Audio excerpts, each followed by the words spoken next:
Bem, então estamos aqui mais uma vez para falar sobre o Terceiro Doutor, né?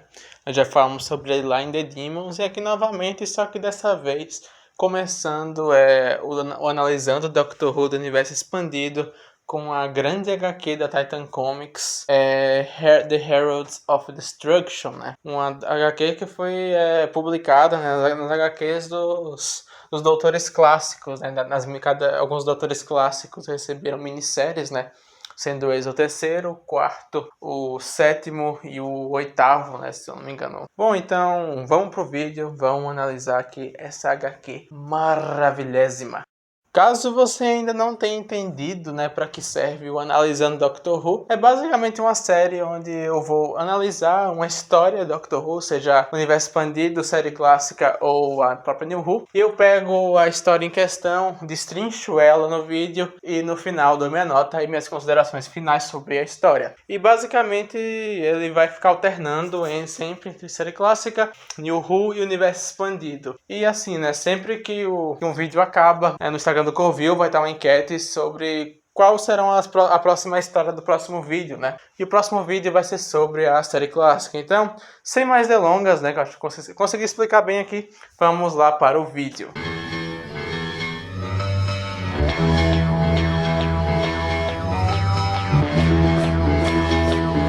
To seek a truth they never find. Eternal wisdom is my guide. I am the Doctor. A HQ começa ali, né, com os nossos personagens corriqueiros da Era Purge se divertindo, né? Nós temos ali a Jo Grant e o Mike Yates ali meio que no jantar e o Doctor ali, né, num clube de xadrez, onde sem ele saber está jogando contra o mestre disfarçado, né? Basicamente o mestre nunca deixa o doutor em paz até para se jogar uma partida de xadrez, né? Acaba que eles são chamados porque está acontecendo uma invasão. Nesse meio termo, o Master grampeia o Doctor para ele saber de tudo o que está acontecendo ali. Bom, então chegando no local, o Doctor encontra a Jo Grant e o Mike Yates, que já tinham chegado antes, e tá meio que acontecendo uma invasão alienígena ali. O Doctor tenta meio que mediar, né, como ele sempre faz, e ver se mais acaba atirando nele, mas o tiro não é letal, então não teve grandes problemas, mas ele não conseguiu mediar uma situação como ele gostaria. Então, para impedir o avanço das criaturas, o Brigadeiro acaba acertando ela com mísseis. Só que elas acabam meio que se remontando, né? Se regenerando ali os tais alienígenas de metal. Então, para impedir que eles se remontassem, o Doctor logo ali vai e desmonta um rádio, faz uma engenhoca ali com a chave sônica dele e cria um campo de força que impede dessas micro máquinas se comunicarem uma com a outra, assim elas não podem se juntar.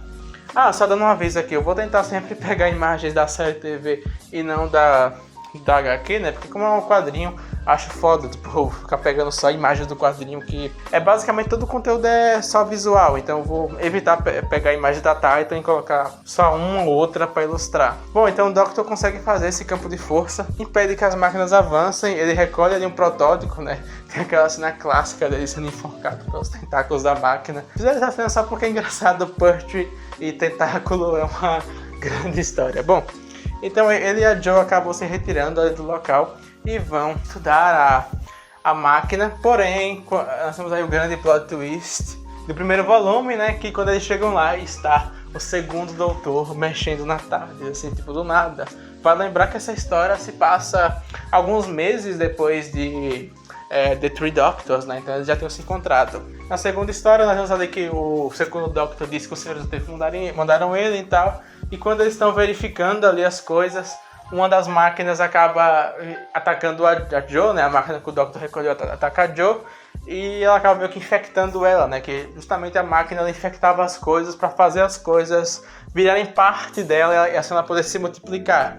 Então o Doctor acaba usando os conhecimentos psíquicos para entrar na mente da Jo e derrotar a criatura por dentro. Mas enquanto isso, nós temos ali um oficial chegando no acampamento lá com o Brigadeiro. Porém, o Brigadeiro blefando ali sobre uma pergunta pessoal, acaba tendo a resposta que ele queria e descobre que ele na verdade era o Master, né? E nós temos ali o Master do Roger Delgado sendo preso pelo Brigadeiro e pelo Bento.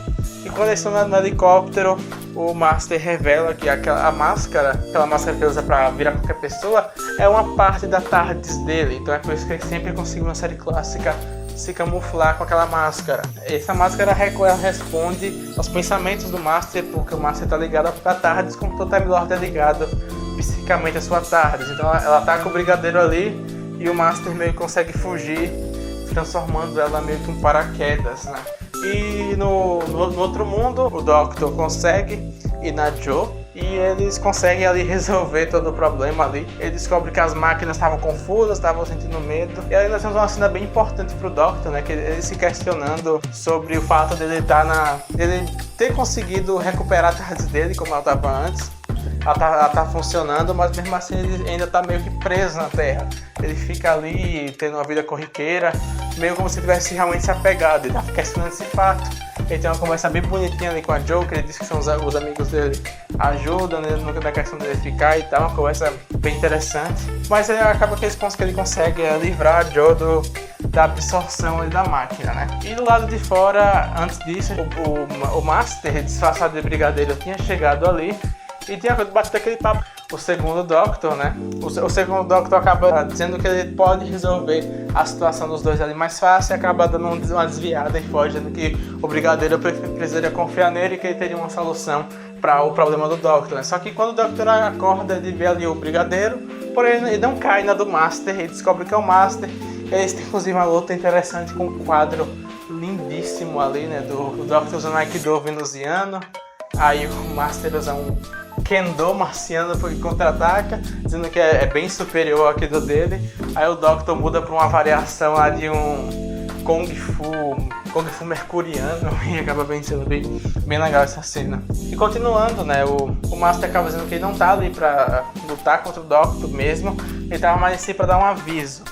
E acaba que a gente tem a grande revelação, né? O Master disse que estava observando o Doctor o tempo todo e disse que ele nunca tinha captado nenhuma TARDIS se materializando e nem outro Senhor do Tempo no local, ou seja, o segundo Doctor não tinha como ter chegado ali. A gente acaba vendo o segundo Doctor chegando em uma empresa e lá se revelando ser, na verdade, o grande Ramon Salamander, lá do arco do segundo Doctor, o The Enemy of the World, né, que foi um puta plot twist, por sinal, porque na moral, velho, esse arco é muito bom. Pra quem não sabe, é um arco onde o Patrick Troughton interpretou tanto o vilão quanto o segundo Doctor, né? O vilão era justamente um humano, né? Um mexicano lá que parecia com ele, que era um bilionário lá que manipulava as pessoas, né? E no volume seguinte tá o Salamander explicando o que aconteceu com ele. Bom, no final de Enemy of the World, né, já que vou ter que entrar em spoilers, ele acaba caindo no vórtice do tempo, em uma briga que eles têm dentro da tarde do Doctor, né, tenta se passar pelo Doctor no finalzinho ali, mas acaba que o Samples não acredita, o Doctor entra, ele decola a tarde sem querer, só que com a porta aberta ele acaba caindo no vórtice. Espero não ter explicado rápido demais.